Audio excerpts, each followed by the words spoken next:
Hello guys, j'espère sincèrement que vous allez bien.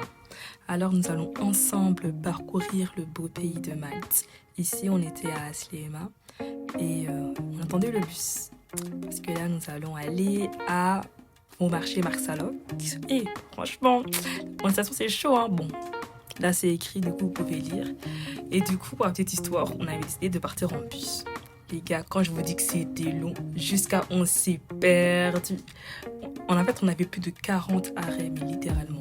Au bout d'un moment, on avait marre. On est sorti du bus et on a pris un Bolt. Il faut savoir un truc, c'est qu'à Malte, les Bolts sont vraiment pas chers. Et je pense que c'est bien évidemment dû au coût, au salaire mensuel qui est donné dans ce pays. Hein.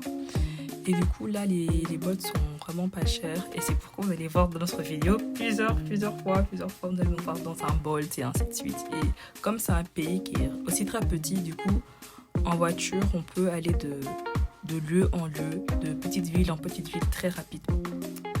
Donc, voilà. Et en plus, ça nous a pris plus ou moins 10 minutes. Hein.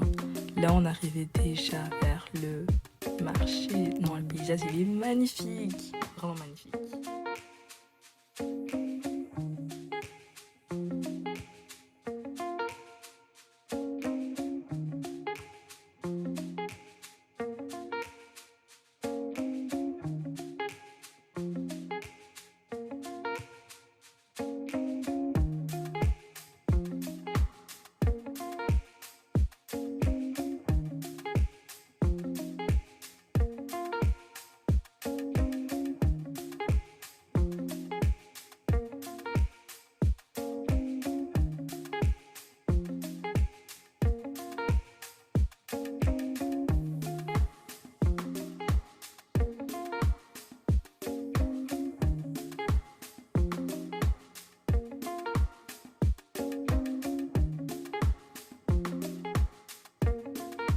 Alors là, en fait, on avait une petite faim et on voulait vraiment faire comme un petit brunch.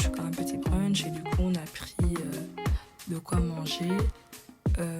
J'ai complètement oublié le nom de ce restaurant, mais en tout cas, ça se retrouvait au même lieu où il y avait le marché. Et honnêtement, c'était super bon. Là, j'ai essayé de faire plusieurs angles de vue, prises de vue. C'était vraiment super bon. Il y avait sur la table, du coup, une tarte à la pomme. C'est ce que je suis en train de manger. Un cookie velvet et du coup j'ai pris avec un cappuccino et aussi un milkshake vanille je crois. En tout cas c'était top jusqu'à j'ai mis un pouce. En tout cas on a bien mangé. Il faut savoir que durant ce voyage je n'ai pas tout filmé parce que le but de ce voyage pour moi était vraiment juste de me déconnecter de tout et de me reposer. Et du coup, après avoir mangé, on a pris le temps, on a fait des tours, on s'est posé.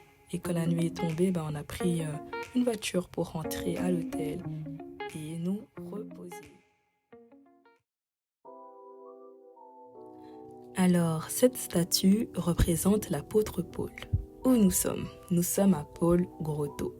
Il faut savoir que l'apôtre Paul a fait naufrage sur l'île de Malte.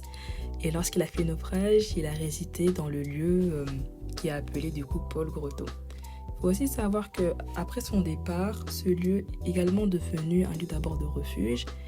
Et ensuite, durant la Seconde Guerre mondiale, ce lieu a été utilisé comme catacombe. Et c'est pour ça qu'on est en train de visiter un peu des endroits un peu suspects. Mais en fait, c'est vraiment juste des catacombes. Et du coup, je vais vous expliquer l'histoire. Enfin, vous raconter l'histoire de l'apôtre Paul à Malte. Alors, lorsqu'il a fait naufrage, il a été recueilli du coup par des Maltais. Et lorsque les personnes se sont rapprochées de lui et ont passé du temps avec, l'apôtre Paul a tout simplement partagé l'évangile de Jésus-Christ. Et pendant qu'il partageait l'évangile de Jésus-Christ, il y a beaucoup de miracles et prodiges qui ont eu lieu. Et cela a fait écho jusqu'au roi qui régnait plutôt à Malte à cette époque.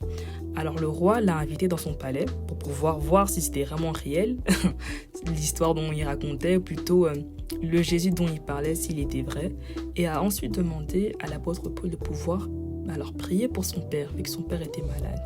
L'apôtre Paul a tout simplement pris le temps de prier pour le père du roi et il a été guéri. Et c'est ainsi que le christianisme est rentré dans l'histoire de Malte. Et c'est pourquoi Malte est remplie de plusieurs églises, plusieurs églises, plusieurs cathédrales, parce que ça a marqué l'histoire, comme ici on voit encore une église et ainsi de suite.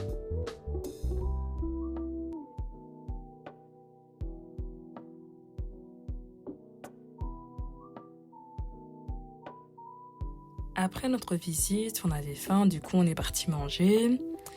J'ai mis le nom du restaurant. Franchement, il était super beau. Super beau, la décoration, rien à dire. Tout était magnifique. Et j'aimerais souligner un truc, c'est que à Malte, le service client est respecté vraiment de ouf. On nous a mis à l'aise. On a fait plusieurs restaurants au fil de cette semaine. Et c'était toujours la même chose, franchement. Les serveurs, ils sont top. Je sais plus trop ce que j'avais mangé, genre les noms. Mais en tout cas, je sais que c'était bon. Le mocktail que j'ai pris, il était super doux et bon. Et la nourriture, c'était aussi très bon, sauf que ça manquait quand même un peu de sel. Mais sinon, j'ai bien mangé. Là, je vais vous laisser admirer le paysage qui était juste magnifique.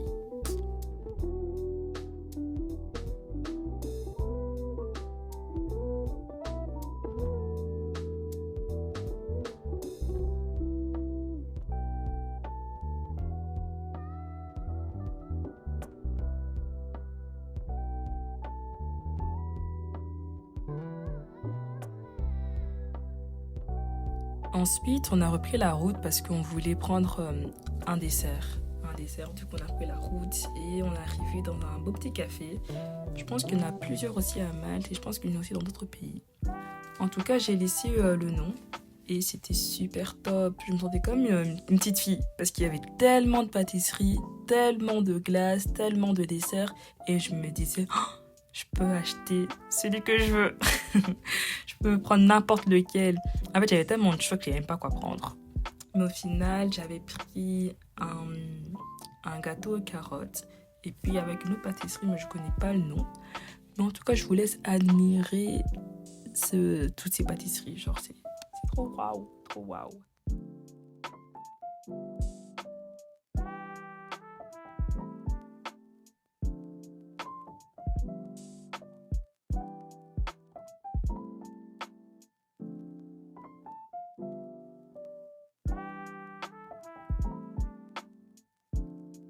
Après, on a assez visité la Valletta. C'est vraiment la place touristique à visiter.